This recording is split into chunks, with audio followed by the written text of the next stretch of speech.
rap name.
As men, a lot of the times, it's just like suck it up, like get through it. You'll be all right. And that can be the case sometimes, but a lot of times you need help. I continue to learn more about myself as things go along, and I think the thing for me is to share that, to help, destigmatize this mental health space specifically for men. That's right. Couldn't have said it better myself. Thank you so much for joining us on KHOU 11+. I'm Trace Bragg, and today we're talking about something very, very important. That's mental health, specifically a group that may not be aware of the resources available. And specifically, we're talking about for men. So let's bring in some of the brothers to talk to us today for a little chat. I'm joined by comedians KHOU, Will Robeson, and also Anthony A., as well as Dr. Donnell Cooper from the National Center for Urban Solutions. Thank you all so much for joining us today. Pleasure to be here. All right, this is a very important topic as we talked about it, but let's get straight to it, but keep it a little light to start. When was the last time that someone asked each of you how you're doing and that you were able to answer honestly, which is not an easy thing to do? Well, I guess based upon my crusade of being in this health and wellness world on a daily basis, especially for men of color, that's kind of probably an everyday question for me. And it's probably not something that I can answer honestly every day because I know that I'm wearing a mask all day once I leave my home. And so it just really depends on who I'm talking to at that time, how I may respond at that time. But it is sometimes could be a very troublesome question, just depending on how your day goes. Absolutely, absolutely. Yeah. Will, same question. Yeah, I do get asked that question a lot. I'm trying to think the last time I actually answer honestly. I think it was with a bill collector. So yeah, I ended up going on about how bad my day was going now. That's actually true though. But typically I try to keep it light. But I will say there are some people in my life that I know care about me. I've made it a point to go out of my way to build relationships with people that I can be honest with. And so I will say honestly, yes, I do get asked that question a lot, and I'm typically able to answer honestly, like on a daily basis. Wow, I love that. Chinadu, same question. I gotta say, I think the year was 97. My dad came in, hey, Chinadu, are you okay? I was like, yeah, I'm good. He said, because the dishes are not washed. So I was coming in to see what the problem is. So I was like, well, oh, sorry. But all joking aside though, the last time I want to say definitely this morning, talking with my family and very open and honest about it, especially over this past year. As a comedian too, when we go through pain and things like that, usually our outlet is the stage. And we kind of we use that as a substitute for therapy or truly sitting down and rationalizing and talking out how we're feeling and what we're going through. So, but this morning I'm very thankful. The past year showed me a lot. Therapy showed me a lot, how to sit down and really look at those issues and not just kind of brush them off or just leave them on the rug or just wait for them to come back later. Right. Just address them head on and properly. Yeah, I love that. Anthony, same question. Last time somebody asked me if I was doing okay or how I was doing, it had to be over the weekend at the hotel, my air conditioner went out. Front office called, and I had to give them, I had to go full Karen on them and let them know. But so she caught an honest wrath of my emotion at that time. But I was raised by my mother, who I still talk to every day, and there's always emotional check-ins with her as well. So. Absolutely. And obviously we got some comedians here. They already got us laughing, right? In the midst of this truth. But I want to ask you all this, because suffering in silence is something that we all know pretty well at this point, right? As a comedian, I think is it true that people always expect you three to always be smiling and always be happy because you're always providing so much joy to everyone else? Do you experience that? I believe so. I believe also too, like once you reach a professional comedian level, it is a little bit of your job to be able to deliver to, not necessarily they're saying, hey, we expect you to be a clown or you don't have any other emotions, but if people are coming to the comedy club, they paid for tickets to get away from their own problems. So they want to be sure and provide that relief to them. So sometimes they do expect that, and that's where you have to take the time out for your own mental space to make sure you're gathered and ready to step on that stage. True. And what about Chinadu? When you're up there, you may be prepared, you may have everything ready, but that doesn't mean you didn't have an argument earlier in the day. It doesn't mean that bill collector didn't call you earlier in the day. Right. How do you go about being able to handle and, I guess, really put things in perspective to be able to take care of yourself and be able to perform at the same time? It definitely took time, because at first the stage was always my therapy. I ain't got no therapist. Stage is my therapy. How I talk about it, though, but I had to realize it's a one-sided conversation with it. It's me expressing how I feel and the crowd just laughing and giving me the feedback that I'm looking for, for the show. But there's no depth to it beyond what I tell the crowd about. The stuff that they don't know, I keep to myself, and it doesn't get resolved that way. So it made me really realize that in order for me to be the best me that I wanted to be, I got to make sure everything is right, especially, for me, for my kids. Having kids really brought it in perspective for me. It kind of made me more aware of, how I want them to view me and what type of life I want them to have and how I want to be there for them wholly. Wow. Thank you for sharing that. And Will, do you ever address mental health in your comedy? And when you do that, does it end up kind of be, in a way, therapy for you as well as it is for the audience? Yeah, and I think it's probably fair to say that most of what I do addresses somewhat of like my mental health, right? It gives me the opportunity to give experiences that maybe were devastating. So in a lot of my comedy, I'm sharing things that have touched me strongly emotionally, but I'm pointing out the irony in it, right? A lot of times it's about relationships, experiences with women, things like that. And I can share with the audience my perspective or why it was so funny. So it's the material or the content serves as therapy. There's something about getting on stage and just connecting with another group of people. Right. I oftentimes relate comedy really to more almost like being an MC, because if you can get up there and connect with people, doesn't matter almost what you say as long as that connection is there. So yeah, in content and in form, I find it very therapeutic. Oh, I bet. And Doctor, we've come a long way, right?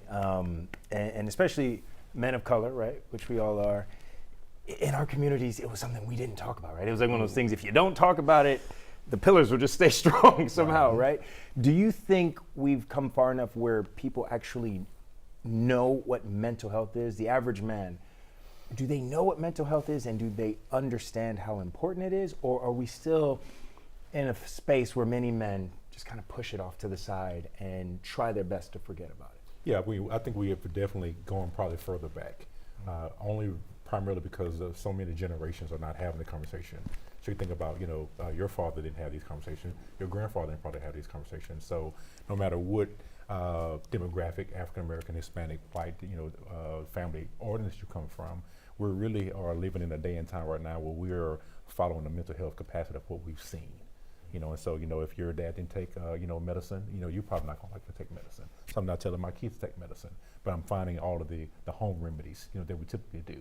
But the mental health discussion is somewhat coming, people are kind of finding a safe space in some capacities. Like we talked about, when we open up the show, you see a few athletes, starting to come down.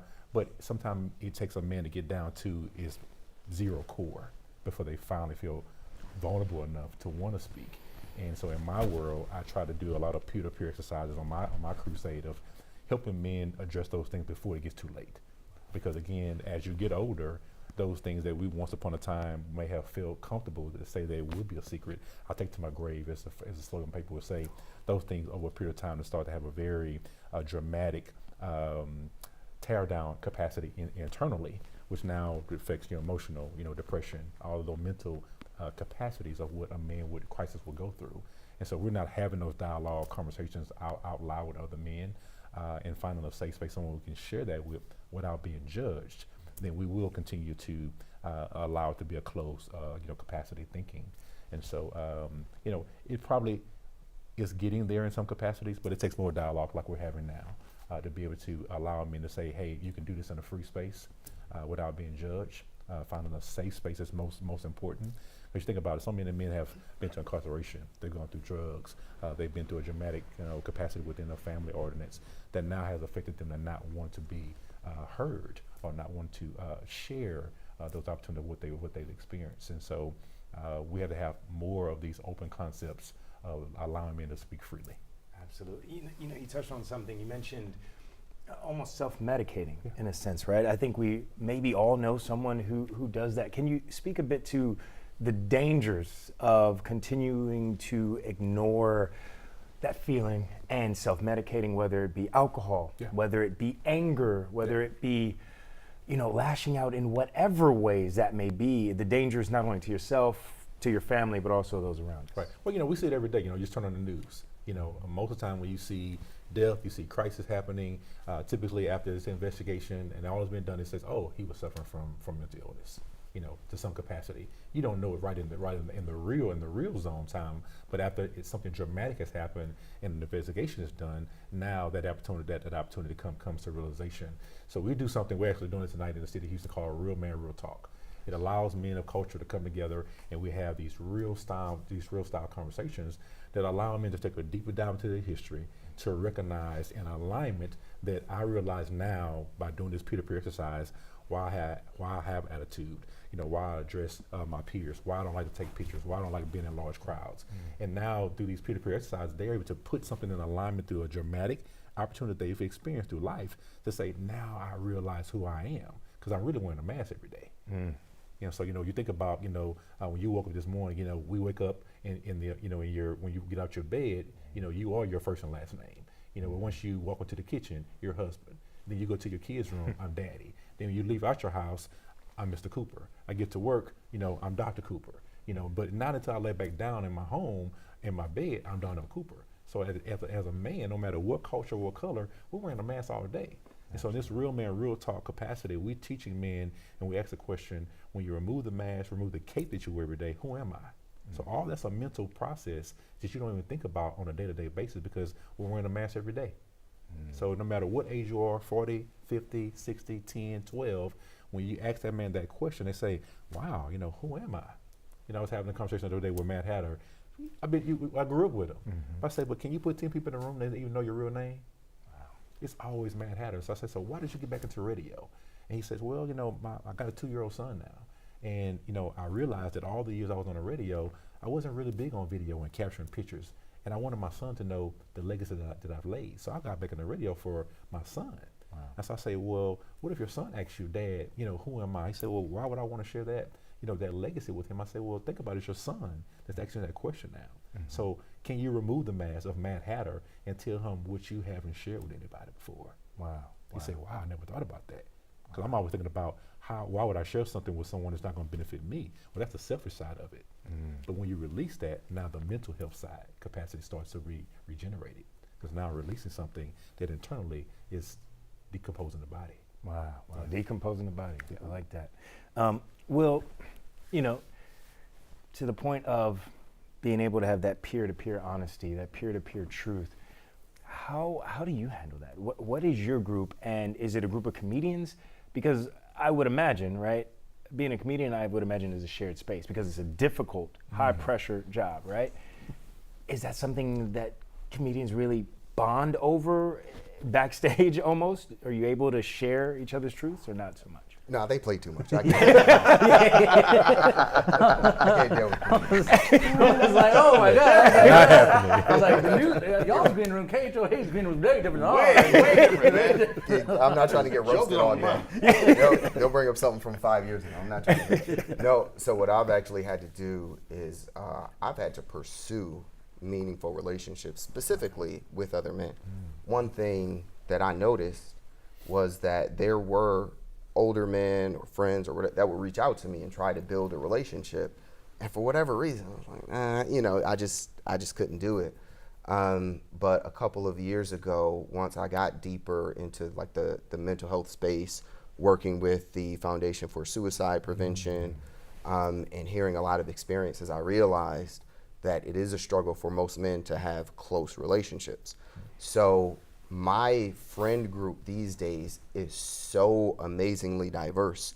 It's a group of men that you would never expect. So my closest friend is up there in Brooklyn. I talk to him every day, watch your back, somebody trying to rob you, whatever. And then I have another close friend. I consider this man a brother. He's a 70-year-old Jewish guy that lives out in Magnolia, right? And then I have a friend that's a 65-year-old white guy in town. I have a friend of mine that's from Egypt. I have a friend from Mexico, right? And so I've had to go out of my way to pursue deep, meaningful relationships with other men that I could be honest with, because it's, the communities that we used to have growing up, right? The whether they were like religious or just literally like growing up in the same place, those things don't exist. So I've been able to deal with it by purposefully going out, connecting with men, and building the relationship. And when it comes, Chinadu, to those relationships, do you feel pressure? We talked about the pressure of being on when you're on stage. Do you feel the pressure of being on even when you're not on stage with your friend groups? Or are you able to be yourself? Or do you think people expect that smile from you 24/7, even when you're not on stage, even when you're not getting paid to make people laugh? Is that something that people expect from you? I think definitely a combination of all. In terms of my close friends and family, they definitely, I can definitely be myself. Because they know me as the nickname I won't say on TV because I'm embarrassed. They know me as that. They don't call me Chinadu. They call me my nickname. so they know me as that though. So it's always great and comforting though, because they keep you humble, they keep you level. Friends and comedian peers in my field, it's a little bit of give and take. There's some comedians you're close with, other people more like colleagues and things like that though. But you kind of keep a guard up to a certain degree. And I know with my fans and things like that, I do feel that pressure to always smile and be the comedian all the time, just because I know for them, and it's kind of a double-edged sword for me in my mind. And when I was 5 years old, I remember praying to do this when I was 5. I remember my parents getting divorced. It was one of the hardest times as a kid, and joking and laughter what gave me comfort though. So I felt like I was called to do this. So I feel like this is a part of me. First time I had to stand up, I was 16. First time I had to stand up, and I'm in the field to be blessed to do it. So I felt a long time that like it was my duty, my obligation to always be on, no matter what. I remember one of the realest moments was last year. Last year was my hard point because I lost my brother and my dad. Lost my brother in March, and lost my dad in June. But in March, I also had the birth of my son too. So it was so much going on. Wow. And I remember the day my dad died. This is true. I remember comedians. I wanted to do open mic. I didn't even want to go home. I went to. Wanted to go to Axelrad. Somebody got Jeff Joe, Punchline Sundays is where I would go to, because my dad, he died June 30th. So I remember getting gas. I left his house. He passed his house. I waited for the Undertaker to come, take him away and things like that. I got gas. I ran to a fan, and the fan was just so, oh my God, it's, again, I ain't bragging, what I'm saying, but I'm kind of out here. I ain't trying to brag. I'm kind of out here a little bit. A smidgen. I'm kind of out here a little bit, so, but they were so excited. They were, oh my God, it's really you. I love all your videos, this. And then I took a picture, of course, my dad just died like 45 minutes ago, hour or two ago, whatever. So I'm sitting there, but I'm in the mode. I'm like, hey, what's going on? Such, gonna take a picture. And I remember he tagged me in the picture, and I looked at the picture. I saw me smiling. I was completely gone on the inside. I saw it when he tagged me in it. and their caption was one of the best days ever. Wow. And but they don't even know, like, for me. So For real. I was that fan. yeah. but to answer the question, I'll say it was definitely a give and take though. And with my fans, I still struggle with that at times, just because I feel like when I'm out and about, for some of them, they may not see me a lot, so they may see me one time in a long time, and it makes their day. So it is a bit of a toss-up. I struggle with still to this day a little bit though, but it's gotten a lot better though. I'm able to separate it and kind of keep that balance for myself a lot more. Wow. Well, thank you for sharing, and sorry for your loss. Oh man, thank you. Anthony, you know, I got to ask you, man, you know, growing up, we're all men, right? Mm-hmm. And growing up, there's this unwritten rule of what it means to be a man. And that can be slightly different for each culture, what part of the country you're in. But was emotional honesty ever a part of that unwritten law for you? For the majority of the people where I'm from and the men where I'm from, no, that was not there. But in this conversation, and this is why I'm loving this, I realized that I was on the opposite end of this, because I was raised by two strongly, fierce, emotionally intelligent women, my mother and my grandmother. So from a young age, I was taught it's always better to express your emotions through communication, and if you need to cry, it's okay to cry. That's stronger than resorting to violence. So within that, I came up on the opposite end to where my homies around from where I'm from would treat me as a little too sensitive. So I was kind of fighting that side of it instead. And so it was, but I was from the other side of it, where I got kind of the reverse treatment, where people were like, well, you're kind of a sissy because you're telling us how you feel, or you're talking about your emotions now. And I was a crier when I was a kid. And my friends watching this now are going, yeah, he was. He cried everything. So, so I had a little bit of a different experience because of my upbringing, but I was privy to what was going on, and that was the stigma that a lot of my community men grew up with. Yeah, that pressure can be so real. So thank you again for sharing that. And Will, you volunteer with the American Suicide Prevention Foundation. That's correct. What led you there, and how does it connect with you as a comic? So a few years ago, I had a cousin of mine that went through with suicide, right? And one thing I noticed was, with the conversations I was having with my family, with friends, it was just off, right? The level of information they had about him, even his siblings, what they knew about him. He and I had actually talked about his suicidal feelings, and one thing that I recall is we were 35-year-old men whispering in the phone. We were like, nobody can. I took a walk. I'm like, nobody can hear us having this conversation. And he told me, he's like, thank goodness I can talk about this with you, because nobody wants to hear this, right? And so that led me to actually a support group, which led me to this really cool event. It's a fashion swimwear event that's put on every year. It's actually June 21st this year. It's put on every year to raise money for suicide prevention. And that's how I got connected with the organization. One thing that I noticed immediately with the organization was how much of a need there is for help. And then secondarily, even in this space where suicide affects men exponentially compared to the way it affects women, 4 times as much. Wow. Men complete suicide versus women. There are almost no men volunteering in this space. Yeah. Wow. And so when I work with the group or volunteer with a lot of these at a lot of these events, I will be the only man there, right? Wow. And so how it's informed, that's part of the reason why I got involved in stand-up. So these two gentlemen are comedians. I do comedy.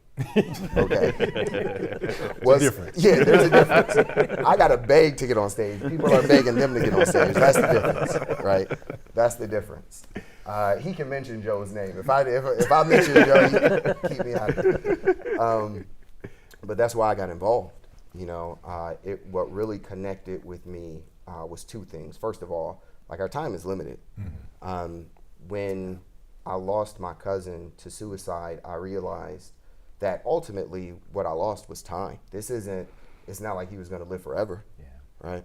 And he was ill on top of that, so he had a shorter timeline. So time is limited. Comedy is something that I've always wanted to explore. And secondarily, the other thing that I noticed is if we don't if we don't pursue what's good in life, if we don't chase it, then we constantly get mired in the bad things. We constantly get mired in just trying to survive. And really, it's the pursuit of, comedy is just one facet of the things that I started to chase kind of once I had that, I'll say, come to Jesus moment. But it's really just kind of flipped my life around. Right? And it's that pursuit of fulfillment, pursuit of meaning, pursuit of desire to leave a mark on this world. I just can't tell you in how many ways it's changed my life and who I am. Yeah. Wow. That pursuit is something that I think is so important and something that people don't talk about much. Mm-hmm. I also lost a friend to suicide during the pandemic. And I remember talking to him several months before. And anyone who's lost someone to suicide, you think, man, I wish they would have said something. How do we, first of all, open up, doctor, about what we're going through, and then also as the friend or family member on the other side, what signs should we be on the lookout for, and how do we, without intimidating or pushing that person away, how do we go about opening up conversations so that people can then remember that pursuit and remember that we're all in this thing together? Well, I'm gonna answer that in a twofold question. One thing that most men don't talk about is, I use the slogan all the time, it takes two to tango. So we all as men, we're here because of a mom and a man. Mm-hmm. But how many times do we as men talk about the relationship with that father? Wow. So I ask men, how many times have you told your dad you love him? Did your dad hug you, as a child? So, and this mental space about where we are as adults, a lot of times it's created from a child, because we didn't have that compassion. Not all, but most men have not had that competitive relationship.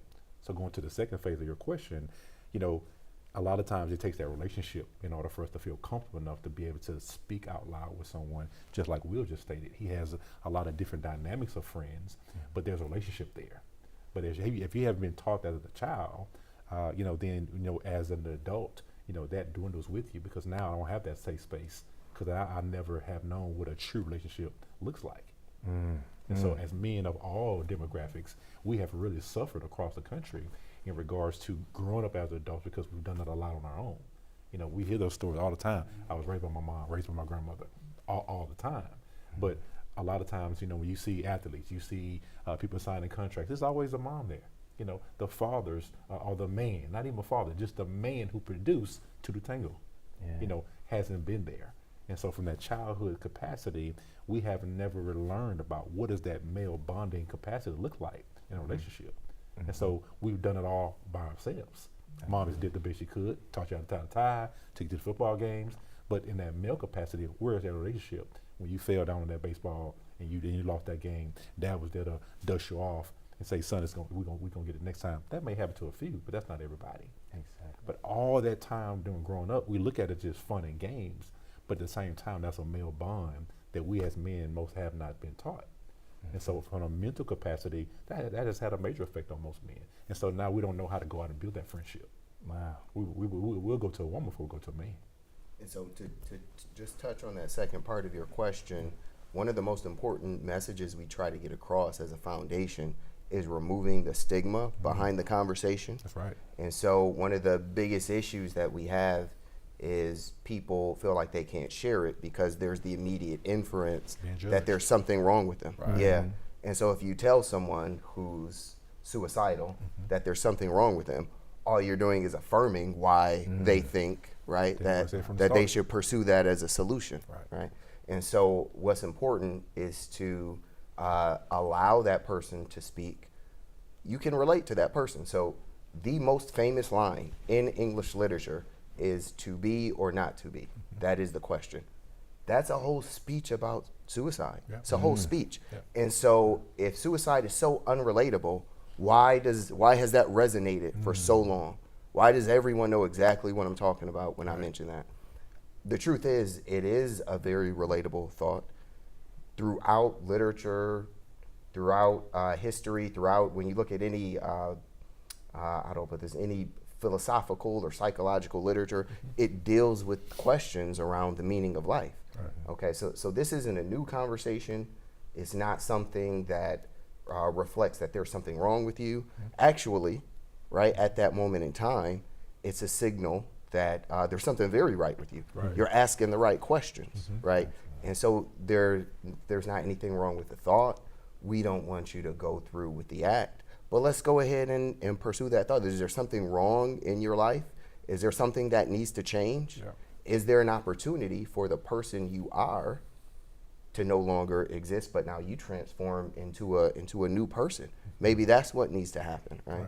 And so the big thing is, once that conversation comes up, if it comes up to us, we make sure that we address it in a way that's supportive and can help that person to grow. And you mentioned the conversation and maybe people not opening up, right? There's this saying that I think a lot of us have heard, man, what happens in this house, especially if whether it's your dad, your mom, your grandma, grandpa, what happens in this house stays in this house. Don't be going around the neighborhood talking about this stays here, you know? I'll ask this to all of you, but I'll start with you, Anthony. How has that shaped or hurt our ability to have honest conversations about our mental health as adults, you know? Yeah, because you're not comfortable to speak. You're not comfortable to express what's going on, and you're just absorbing it. So I was raised with what stays in this house stays in this house, and also too, if you're gonna cry, I'll give you something to cry about. Ooh, yes. And that was one that's kind of was more of a mental loop for me and our peers growing up, because like you brought up, Doctor, when you lose a game and your father's there to say, hey, it's gonna be okay. If you don't have that male figure in your life, you're gonna cry, you'd be upset, but then to be told that this motion is wrong, that kind of sets you up going forward for the rest of your life. And it wasn't until I attended therapy myself that I was able to kind of unlock that, and that was something that stayed with me from like the years of my 8, 9, 10 till I was 33. And so I think it's really impactful. And also, though, too, to be a little bit kinder to our men and what we've been through, minority men in America, you've overcome a lot. So at the same time, you don't have the luxury to sit there and be too sad, because you got to get up and go support your family. You got to get up and go against the grain, and you got to get up and go get it. So it's like you need a little bit of that, though, too, to advance. So it's I guess, a double-edged sword a little bit to that. So because I didn't have the luxury of being sad until I had a full-time job with health insurance. Then it's like, okay, I could address this. It's hard to sit there and want to cry, but it's when you have things due and bills due. And I think that's kind of what I feel like me and my homies and black, brown men around the country have kind of been going through. Anybody from I think white, black, brown, poverty, really. Chinadu, same question. I can definitely agree with what he said too. I grew up, my dad's from war-torn Nigeria, half Nigerian, so I grew up Igbo boy, all expressions and feelings aren't necessarily there. My dad was a hard man, more so because, and people who had dads from other countries is more so because they had to be. They grew up in situations and conditions to where they weren't allowed to necessarily have a real childhood like that. They had to grow up quick. So in turn, their perspective of what we have here is different. My dad, what he's sad about, you have a house, you have running water, you got this, got that. When I was a kid, I had to, when I was your itch. And that's my dad, that was a big thing. So that was always a barrier to navigate through. But as I got older, and expressing those things, I felt it wasn't, I learned to do it though, but it was more so with my mom, sisters, even with my dad. That was always the hardest thing, because my dad is my dad. It's just always the hardest thing to do. But over time, it did get better with expression, things like that. And I felt over time, even he learned how to be more receptive and expressive about certain things, which I was very grateful for. Because a long time, he had a lot of issues that he just kept bottled in. I think he still did to the day he died. But we're able to finally reach a better understanding and expressive relationship. I would tell my dad I love him and things like that, and he would say, he eventually said it back too. It was the first time was awkward. He said, I said, love you, Pop, and he said, I love me too, and he hung up. I was like, okay, that's not how it's supposed to work, but we got there. Over time we finally got there though. But we'll start with self-love. Yeah, self-love. Yeah, we'll start with that. But definitely growing up, that was a big stigma though. But fortunately, my family and I were able to thankfully break through it. It's so funny. I heard I'll give you something to cry about. I also heard from my dad, you can cry until your eyeballs fall out. I don't care, right? And you hear things like that. And he didn't have a father in his life, right? So as a child, being upset about some of the things, but then as an adult, to your point too, you realize man, as a man, period, in this society, in this world, but especially as a man of color, like you said, you sometimes you don't allow yourself time to breathe and heal, or even how to deal with your child. You know, I speak with my son sometimes through things, and I find myself in this waver, like I'm almost on a tightrope. I don't know if you all feel this, where you're like, am I my dad, or am I being too easy? It's both, and so mental health is very similar to physical health, in the sense that you do need the opportunity to rest and to repair and all of that stuff. But at the same time, if you're putting in work, right, you should be able to still grow, right? So you should still be building up that resiliency. So there are times as a parent, the doctor will tell you, when you bring your child home, they're gonna cry all night. Leave them, right? Leave them, because what the doctor told us was you owe your child the ability to go to sleep on their own, right?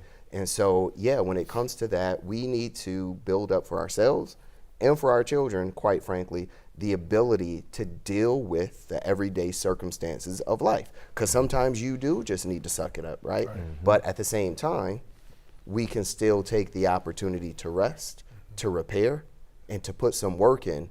But this is where, with mental health, you know, you gotta be careful, because we do absolutely want to lean into being honest about our emotions and things like that. But if you're putting in all this work, then you should be able to see some growth, right? You shouldn't, the same things that bothered you a year ago or 2 years ago when you were in therapy, you know, do they bother you less, right? Or do they not bother you at all now? Have you moved on to bigger and better things? That's the other part of it, right? The growth. The growth. Doctor, on that topic, in terms of what people go in, what they expect or don't expect, what are some of the myths that you hear from men who are hesitant to reach out and seek help about mental health, I should say? You know, I think, I hear a lot about, I don't feel comfortable because my dad never shared that lifestyle with me, you know, or, I hear a lot about, I was never able to speak out loud because they always talked about me. I think something that we say here tonight, never wanted to be judged. But so many men have, and like I said again, we have been grown up through a tradition of really growing up on ourselves. I think about my dad. He lost his father when he was 7 years old. My dad moved to Houston when he was 16 years old with a 10th grade education. And so I lived my life growing up as the only child, where my dad literally telling me how he raised himself. And so he poured that into me. And so we learned how to cut the grass together. We learned how to work on cars together. But he wasn't saying like, no, my dad told me how to change this tire. My dad taught me this at this age, because my dad didn't have that. So my dad, here he is, coming up at 16. Growing up and moving to Houston at 16. But my mom, mom coming from a household with a mom and dad. Went to college. Worked in oil and gas. So almost like oil and water type of household. So those myths, I didn't really grow up around a lot of those myths, because again, I was the only child.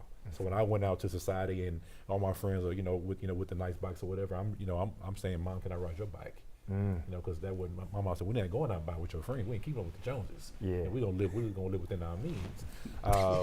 So a lot of those myths, but I rode that bike like it was like the BMX, there was, with the basket on the front and everything, but it was me more fitting in, because again, I was that mama's boy, because again, my dad was on the hustle. He was out working every day. Came up with a household, he was always there. But when it came down to the disciplinarian, it was my mom. But to this day, at 49 years old, my dad never touched me a day in his life. My dad would give me that look, and I'm like, hey, I knew if I did something at home, hey, at school, mama gonna take care of it. But by the time dad got home, I would sleep. Wow. But those myths, I think in today's society, a lot of men don't have that tangible opportunity to even imagine what those myths were, because that wasn't just something that we didn't grow up in. Now our kids, may can say that. But the men that I engage on a day-to-day basis, we haven't had those stories, and I think sometimes that's the betrayal of what we have when we talk about this suicidal, life's crusade that we're dealing with right now. We're looking at the all-time high right now. Just right here in Harris County, of where our suicidal numbers are.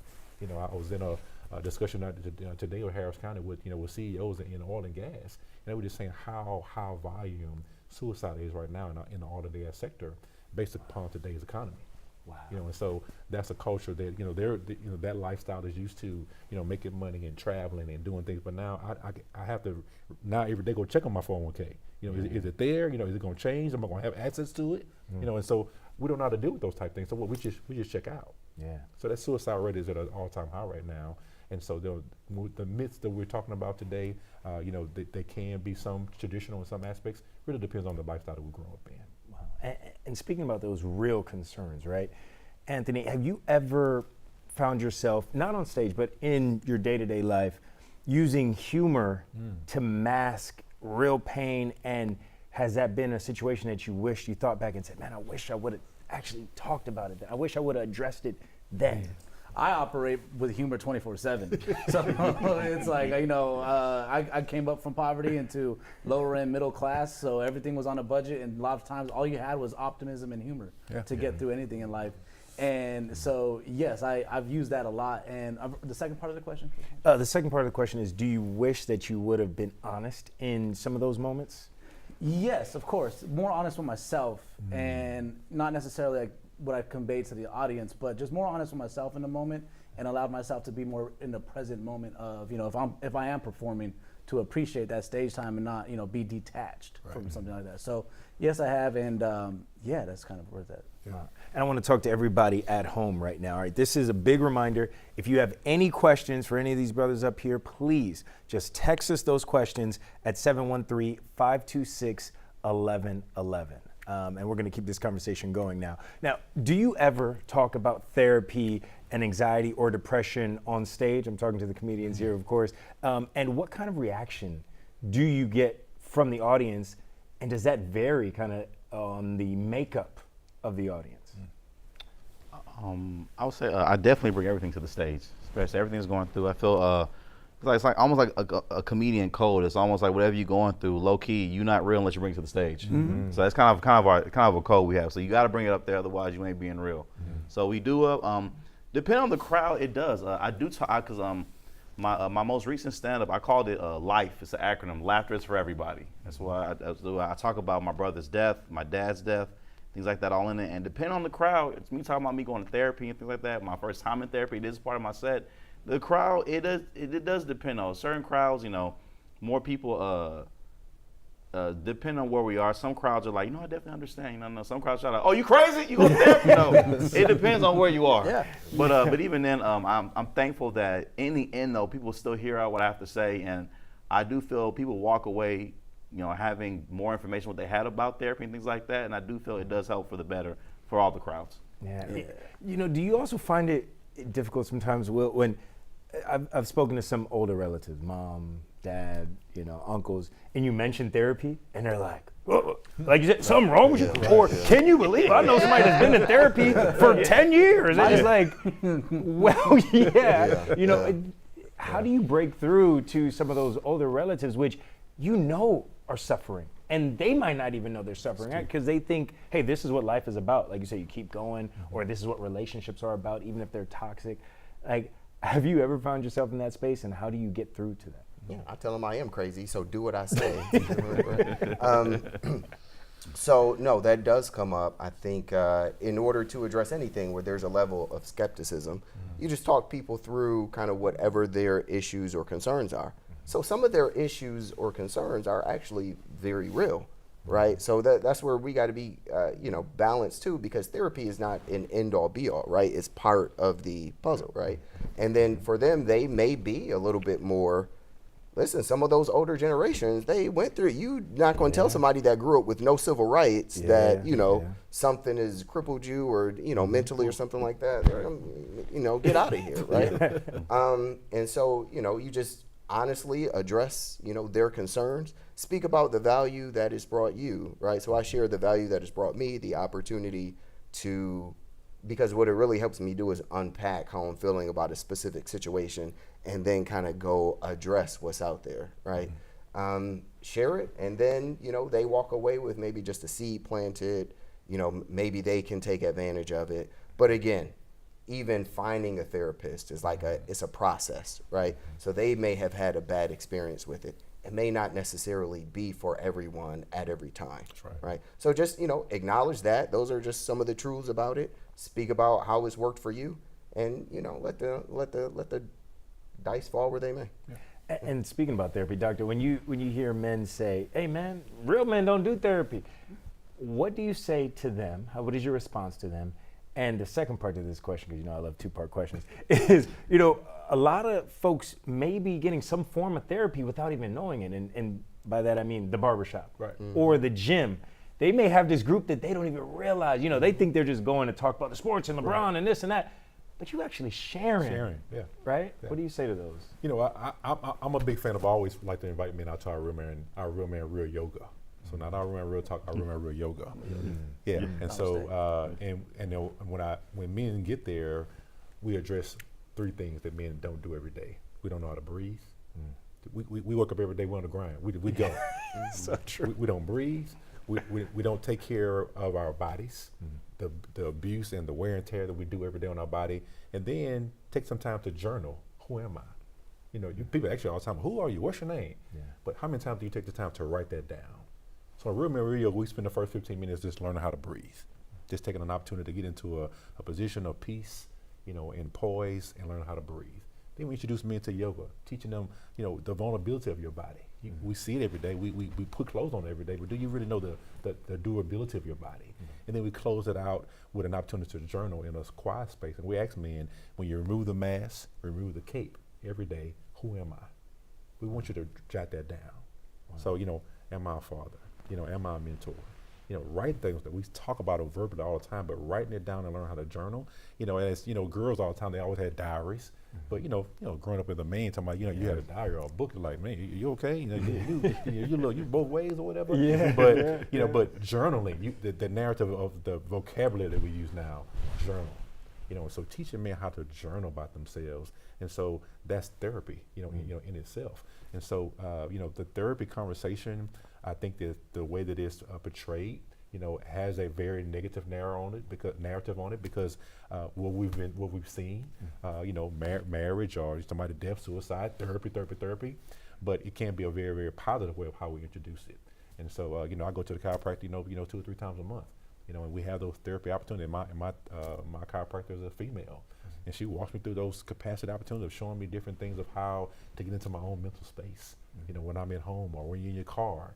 And so it's all different types of ways how we use that therapy, but we just have to find out about what works for you, because what works for me is not going to work for Will.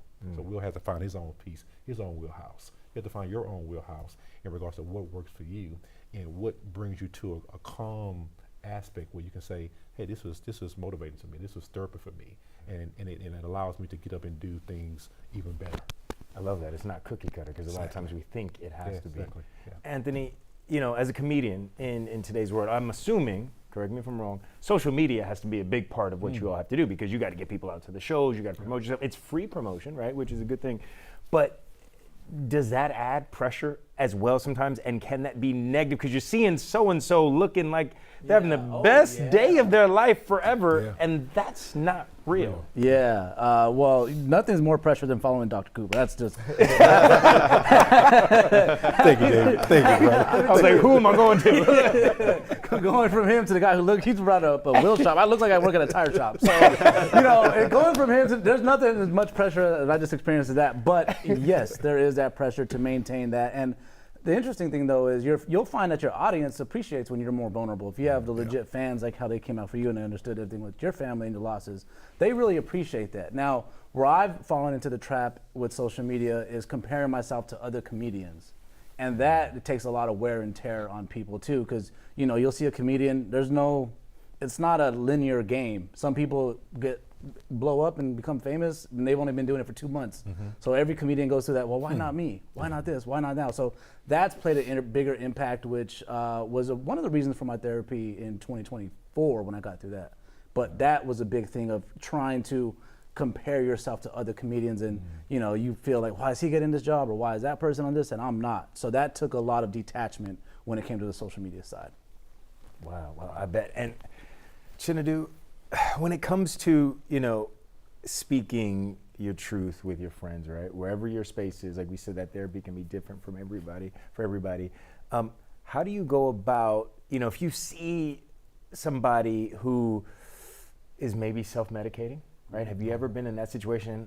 Again, I would assume we all have friends that have done that. How do you go about addressing that lightly? Because sometimes you can go to a friend a million times, but if they don't want to hear it and they're not ready to, you could even push them away. So how do you go about maybe using comedy and humor to be able to connect with people in pain? Oh, I absolutely use comedy.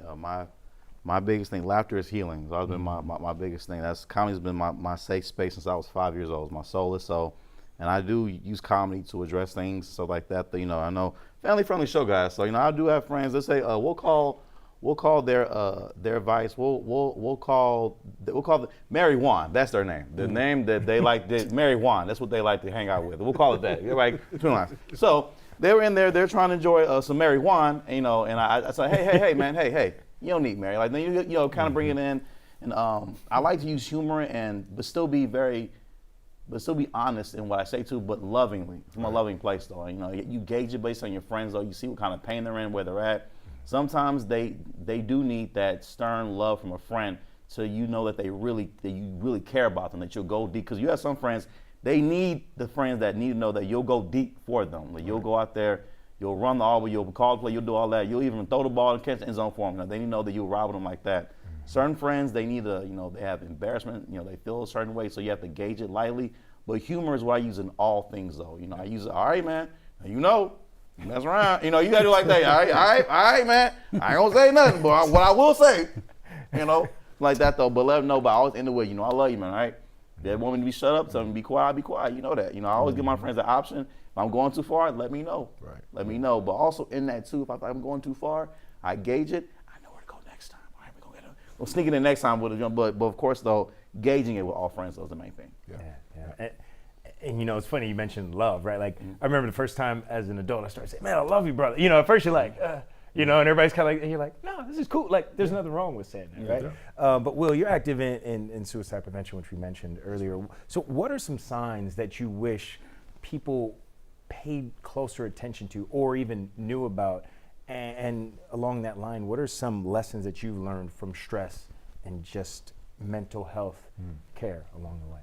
So the biggest sign is a dramatic shift in quality of life. And so if you look at suicide rates, they increase dramatically as you move up in age, right? And that also coincides with like medical events or as the doctor pointed out earlier, loss of job, right? Anything, divorce, anything like that is a potential trigger for suicide ideation, right? And so in order to help people, that's one of those things where you just gotta be there, right? You just gotta be there for people that need help. Just giving them a shoulder to lean on, just someone to talk to, and just kind of do the best you can, right?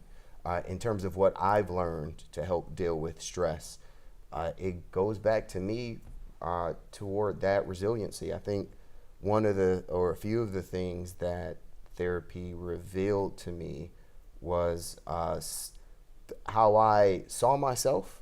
I hadn't really, I thought I could be that person. I hadn't proved it to myself yet, right? So you talk about comedy, it's like, okay, you think you're funny? Get on stage, right? And then do it again, and then do it again. And you're tired? Get your up, do it again, right? Right? And so that's how I approach a lot of things these days. And so now when I say I'm funny, I gotta go to my Instagram page, right? Somebody laughing. If you don't think it's funny, somebody's laughing, right? And so now I feel like I'm able to accurately represent myself and demonstrate kind of who I am to me, right? To me. Because again, a lot of this stuff is subjective, but I feel like I've put the work in. And then that just gives me a different level of confidence as I walk through this world, and things that used to cripple me, things that used to make me, buckle under so much pressure, are things that I can just wipe away now, right? Because I know exactly who I am, because I've proven that to me. And that's why I keep going back to using therapy as a tool to help you build yourself up. Yeah, those pillars, right? Yeah. Keep Dr. Cooper, when it comes to, having those conversations, like you said, how do you go about not sounding too clinical to some people, right? Because sometimes if you sound too clinical, if you sound, I'll take what I do. I'm a newsman, right? People are like, man, you don't sound like that in real life. Yeah, sometimes I do, sometimes I don't, right? But when it comes to, we're keeping it real on the show today. When it comes to, not intimidating people, how do you do that? How do you talk about it in a casual way when it's such an important topic? the biggest thing I do and what has worked for me is to remove myself from being perfect. I've lived the world for so many long time where I wanted everything to be perfect. I wanted it to sound perfect. I wanted everything I touched to be perfect. So I removed that and have just that general conversation with people. I send emails all the time and it says, Dr. Cooper, but then when I go sign in for the meeting, it says Donnell. So I'm just sitting sometime in the lobby and the secretary says, sir, who are you waiting on? I'm waiting to see Bill. Well, who are you? I'm Donnell. Well, he's only waiting for Dr. Cooper. Well, that's me.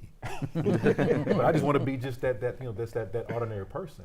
So I'm removing all of the nuances of what people may see you. They see as comedians. They see me in this philanthropist world. They see me in this health and wellness world. But like I say, we all have bad days. At the end of the day, I put my pants on just like we all do the same thing. We put our socks on and shoes on the same way.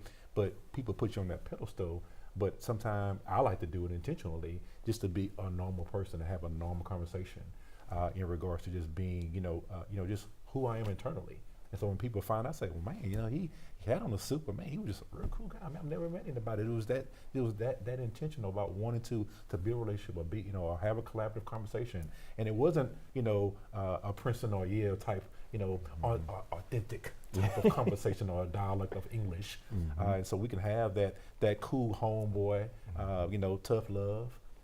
And then having that opportunity where I might say, well, hey, sounds like you're having a bad day, and how can I maybe say, what are you doing this weekend? Let's get together, let's collaborate. Not about, what type of medicine you're on or what drug have you taken lately. It's about maybe finding another alternative motive that would maybe a therapeutic motive. Yeah, hey, you ever play golf? No, I ain't never play golf. Oh man, you gotta try that, man. It's therapeutic. That's my off the course world. And so introduce them to something that they may have never thought about doing that has worked for me, but something that that can be a very therapeutic way. So it's about introducing, but removing the dialogue, removing the title, removing the barrier of society that that just a level playing field. I used to be always shirt and tie, but now this is my uniform every day. With my agency shirt on, with my coat, and this me. And so I can go into a school, I can go into corporate America, and I'm just me. But I love just being branded. People outside time, man, you don't have no other clothes, no shirt, no. I say no, but I love going around being the brand because this is a conversation. I go to the airports and I go, to Uber, like, man, what is that on your shirt? Man, what is that? Man, that sounds interesting. So it's a conversation piece. So then they would say, what's your name? I said, man, what is that? So I get an opportunity to go around and have that untouchy feeling with people every day just by being me. And again, it's not about being in that perfect world anymore, because that used to really rub me. And people say, man, did you hear, man, someone said, man, what did it say? Yeah. And then how can I fix it? But, I think for me, 2023, I ran for city council. And people all say, man, how in the world can you run for city council? Well, first of all, you got to be comfortable with yourself. And be comfortable to say that I don't have anything hidden in my closet.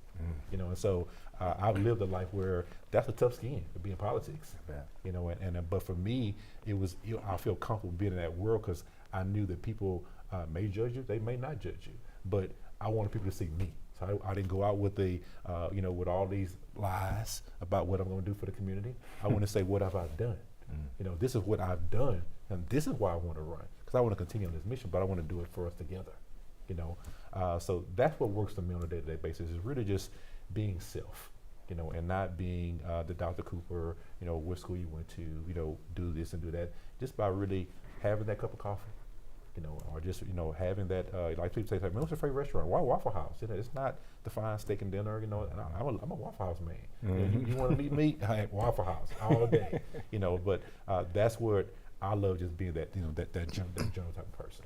And then going back to relationships, and so somebody always told me, a mentor says, hey, you've recognized a lot of great men, a lot of great women in life, but are they reachable? Say, what do you mean? Well, meaning that you recognize them, but do you have a relationship with them after the fact? And so I've always learned that the methodology about connecting the dots and how important that is about building relationships.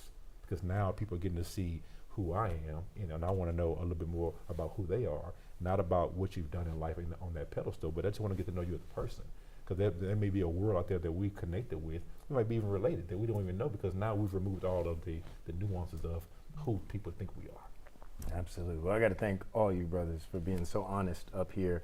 This is an opportunity where we're going to do a final thought. We're going to give everybody a chance to share a final thought with everyone who's watching right now.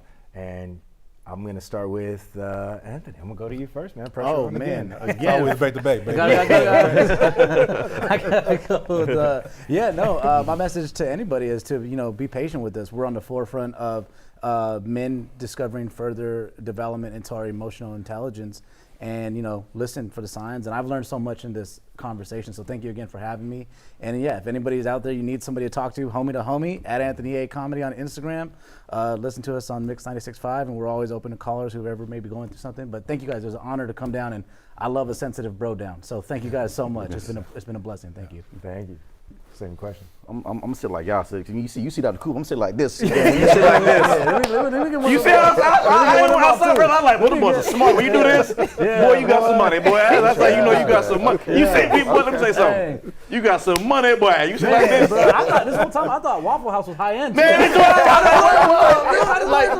this got me Rick Ross. You know, you didn't come from Waffle House like that. I'm telling you, man.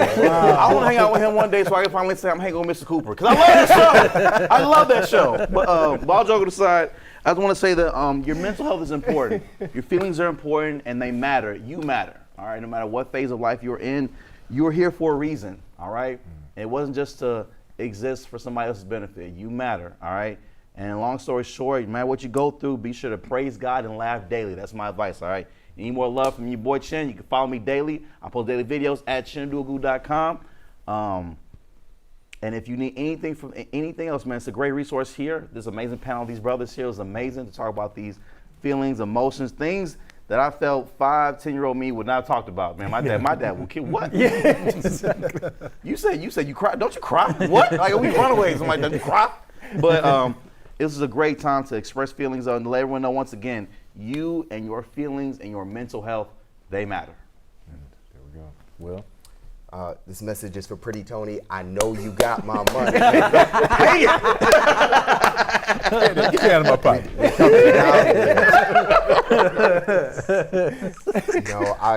I'll leave with my two favorite quotes. And so the first one is, as long as there's a why, there's always a how. Mm-hmm. Right? And then secondly, no longer debate what a good man should be one. Wow. That's hard to follow. Yeah. As David said. That's the money shot. There you go, man. I'm going to share my favorite quote, which happens to be from Dr. King. And it quotes, it says, if you can't fly, run. If you can't run, walk. If you can't walk, crawl. But by all means, keep moving.